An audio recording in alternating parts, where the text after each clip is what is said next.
Oi, gente! Eu sou o Roberto. E eu sou a Gabi. Você está no canal do Who's Geek. E vamos aos melhores livros de 2016.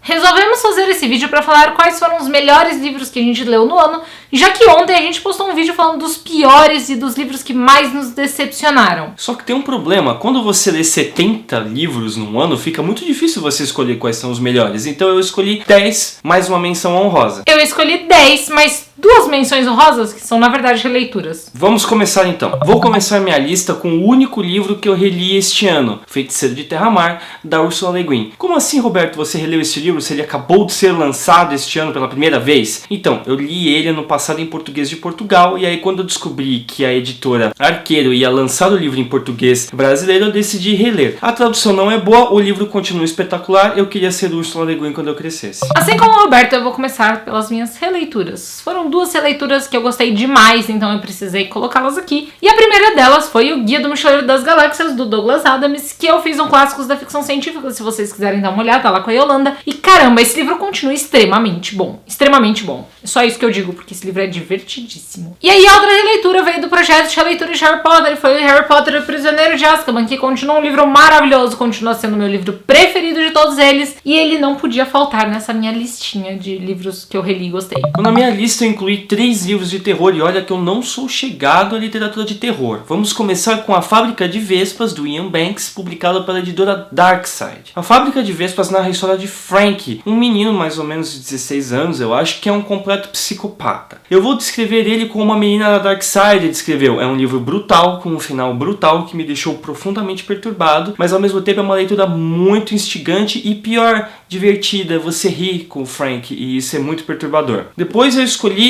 Menino que Desenhava Monstros, do Keith Donoghue. E como eu já devo ter dito pra vocês, o Keith Donoghue é o autor do meu livro favorito, A Criança Roubada. Este é o segundo livro dele publicado no Brasil, e eu fiquei muito satisfeito com o que eu li. É a história de um menino chamado Jack Peter, que gosta de desenhar monstros, mas conforme ele vai desenhando eles, essas criaturas vão se tornando cada vez mais reais. É um livro que você lê um pouco devagar, ele é um pouquinho arrastado, mas eu acho que isso é legal porque ele constrói todo um clima, e meu Deus, o final é absolutamente incrível. Eu também gostei de Ano Drácula, do Kim Newman, que muitas pessoas falaram pra mim que não gostaram porque ele é uma fanfic, basicamente. De fato ele é. O Kim Newman reuniu vários personagens, incluindo Drácula, e juntou todos eles no mesmo universo. Nessa história, o Drácula derrotou o Van Helsing e assumiu o controle da Inglaterra. Quem me dera a maioria das fanfics fossem tão bem escritas assim, porque essa é uma história super complexa, super elaborada, com ótimos personagens e também um final de arrepiar. Eu adorei este livro, foi um dos melhores livros de fantasia / terror que eu li em 2016.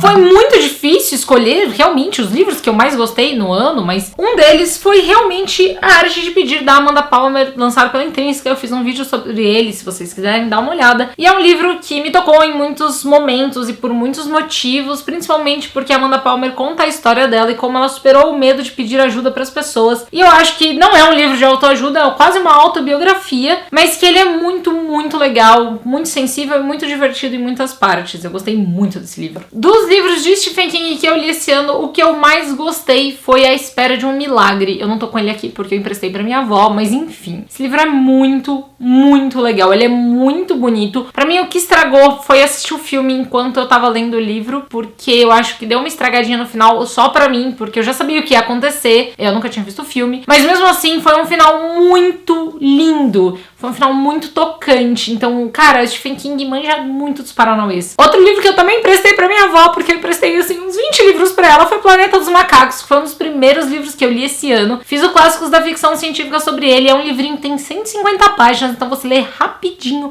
Eu li, sei lá, em um dia, 2, talvez 2. Mas, gente, muito, muito legal. Eu não tinha assistido os filmes originais, confesso pra vocês aqui.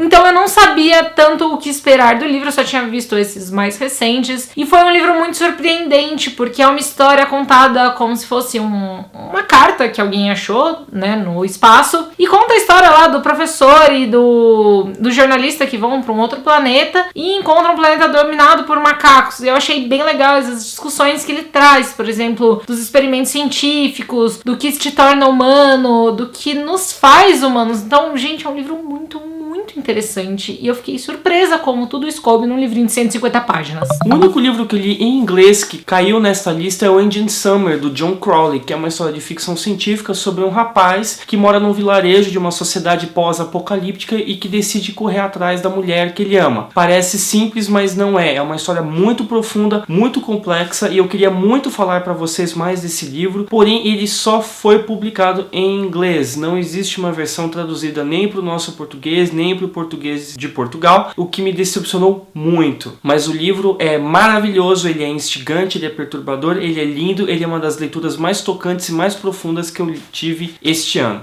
Esse foi o primeiro livro que eu li dessa mulher e isso me fez querer ler todos os livros dela. Carry On, da Rainbow Rowell, ou em português Ascensão em Queda, de Simon Snow, mas enfim, eu li em inglês porque não tinha saído aqui ainda. Esse livro traz uma história muito legal de uma escola de magia, do escolhido e tudo mais, que não é um bom escolhido, porque ele é bem péssimo, na verdade, nessa função de ser o escolhido. O Simon é totalmente um anti-herói, não porque ele é mau, mas é porque ele não tem nada de herói. Ele é um panaca, digamos assim. Mas é muito legal, porque por ele ser um panaca, na minha opinião, assim, dá todo um charme à história. E tem personagens muito divertidos. A melhor amiga dele é maravilhosa. O Bess, que é tipo um vampiro, é divertidíssimo. E, gente, esse livro é muito bom. A Rainbow Rowell conseguiu escrever um livro de escola de magia que não é nada clichê, assim. Talvez até menos clichê que Harry Potter, embora Harry Potter tenha trazido de volta todas as histórias de escola de magia. Mas enfim, Carry On é muito bom. Um dos melhores clássicos da ficção científica que eu li este ano foi Não Me Abandone Jamais, do Kazuo Ishiguro. E esse livro acompanha uma protagonista chamada Cat, que cuida de pessoas que doam seus órgãos numa espécie de sociedade distópica de Londres alternativa. É um livro que não é muito focado no aspecto científico da situação que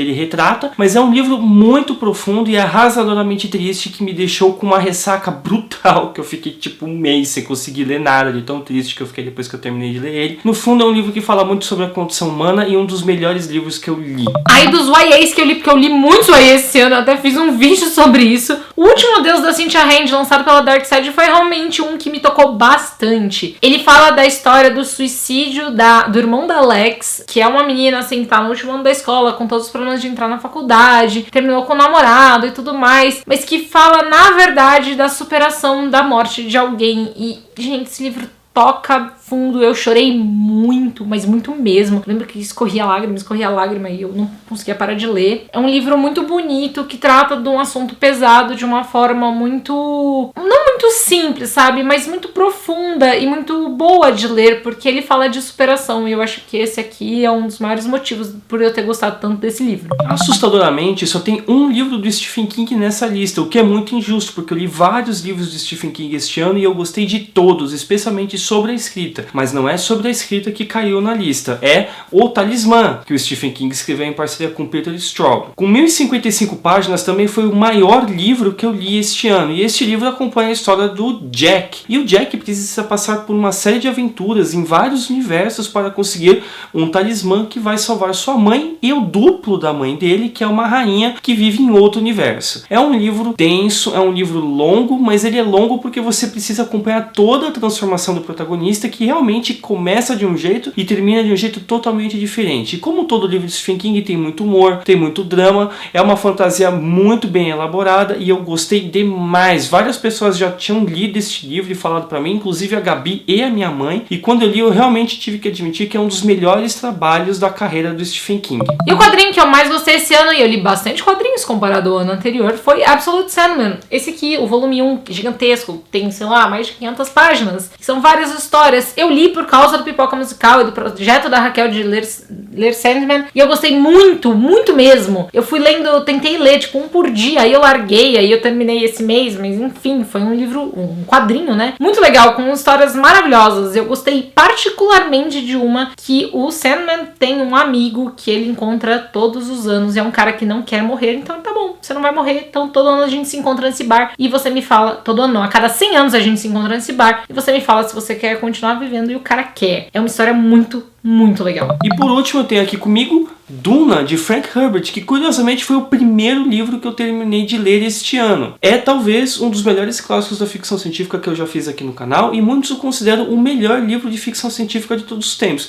embora eu tenha as minhas ressalvas. O fato é que o Herbert escreveu um calhamaço, que aqui em português ficou com 530 páginas, em um universo tão complexo que umas 30 páginas dele são só detalhes sobre o mundo. É um livro que muitos fãs do George Martin, da série Game of Thrones, vão gostar, porque ele é bem político, ele constrói todo um sistema de casas, enfim, ele é muito bacana, muito elaborado, e ele me inspirou muito em escrever as minhas próprias histórias. É por essa e outras razões que eu considero Duna um dos melhores livros deste ano. Agora, por último, um dos lançamentos mais recentes da Aleph, Coração de Aço, do Brandon Sanderson, tá aqui na minha lista porque foi um livro divertidíssimo. Eu gostei muito dessa história, eu achei assim super legal. O Roberto fez uma resenha sozinho, mas eu digo que eu gostei tanto quanto ele, talvez até mais, porque tá aqui na lista dele, não tá. Mas enfim, Coração de Aço é um vilão do livro, na verdade não é um herói, ele é um anti-herói, porque essa história só tem super vilões e os heróis de verdade são os humanos, que não têm superpoderes. Enfim, é uma história muito, muito, muito divertida. E vale a pena ler se você quiser mais detalhes. Eu sugiro mesmo que vocês vejam a resenha do Roberto, porque ficou muito melhor do que eu tentando explicar o livro em 30 segundos.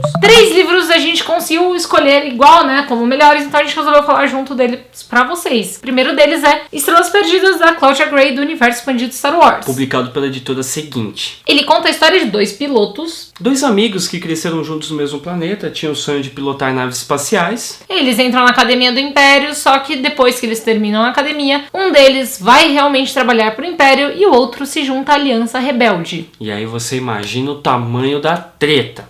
Tem bastante drama, tem bastante treta e é bastante triste. É um livro que começa no final do 3º filme de Star Wars e segue até quase o 7º. Então você acompanha todos os momentos mais impactantes, né, dos filmes. Mas meio que perifericamente, sim, só que né? pelo ponto de vista dos personagens principais desse livro. E eu achei isso muito, muito legal. Eu achei bem bacana. Ele pega todo o aspecto político envolvido com os problemas do Império, com os problemas da Aliança Rebelde, a maneira como os sentimentos dos protagonistas estão sempre em conflito e como eles estão sempre em conflito, apesar dos sentimentos que eles têm um pelo outro. Eu falo pra Gabi que ela não pode me passar esses negócios, porque eu me envolvo com os personagens e eu sofro, tá legal? Eu sofro, eu sou uma pessoa que sofre. E eu sofri muito nesse livro. Muito! Aí foi uma HQ que a gente escolheu juntos, que foi Nimona, da Noelle Stevenson, lançado recentemente pela Intrínseca aqui no Brasil. Começou com uma webcomic, agora é encadernado, e também é muito triste e também quebra seu coração em pedacinhos, porque, né, é uma história que começa fofinha e termina em lágrimas. Eu lembro que quando eu tava lendo esse livro, a Gabi falou assim: o que você tá achando? Eu falei, tá legal, é bonitinho, é fofinho. Opa, esse negócio aqui é bem escrito, interessante. Nossa, o que vai acontecer de novo? Meu Deus, não! Pelo amor de Deus! A Nimona é uma metamorfa, ou seja, ela é uma forma que ela quiser, inclusive um tubarão com peitos, que quer ser a comparsa do Lord Ballister Coração Negro, que é um vilão com muitos escrúpulos pra Nimona. E aí ela se mete um monte de coisa com eles tentam descobrir quem é o verdadeiro vilão da história, e é muito bonito. E o que eu acho bacana desse livro é que nada é o que parece, né? A heroína não é a sua típica heroína, o vilão não é o seu típico vilão. E o suposto herói também não é um herói, ele né? não é o seu típico herói. Enfim, é muito gente, bacana. Vale muito a pena ler porque é muito bom. E por último, mas não menos importante, o Filho Dourado do Percy Brown entrou nas nossas listas de melhores do ano. Lógico, o segundo livro da trilogia Red Rising, publicado pela Global Out. E caramba, como esse livro é bom. Não que o primeiro e o terceiro também não sejam bons. A trilogia é muito boa. Mas esse é tipo o Império Contra-Ataca da trilogia Red Rising. Porque assim, tudo dá errado. E aí quando você acha que tudo já deu errado, tudo dá mais errado. Você não faz ideia de como as coisas podem dar erradas nesse livro. E é legal porque cada capítulo é tipo um soco na tua cara ou no teu estômago e você não consegue parar de ler até terminar o livro. Eu terminei o livro no ônibus e eu tava tipo em desespero. Tem sempre alguma coisa acontecendo e aí quando você acha que realmente não dá pra piorar, o negócio vai piorando cada vez mais. Você termina e fala assim, meu Deus, eu preciso ler o último. O último é bom, digo isso. E é isso, gente. Espero que vocês tenham gostado. Deixem seu joinha pra divulgar esse vídeo pra todo mundo. Se inscrevam no canal caso não sejam inscritos. Comente o que você achou, se você gostou desses livros, se você desgostou desses livros e quais foram os seus livros preferidos de 2016. E até a próxima. Tchau! Tchau, tchau.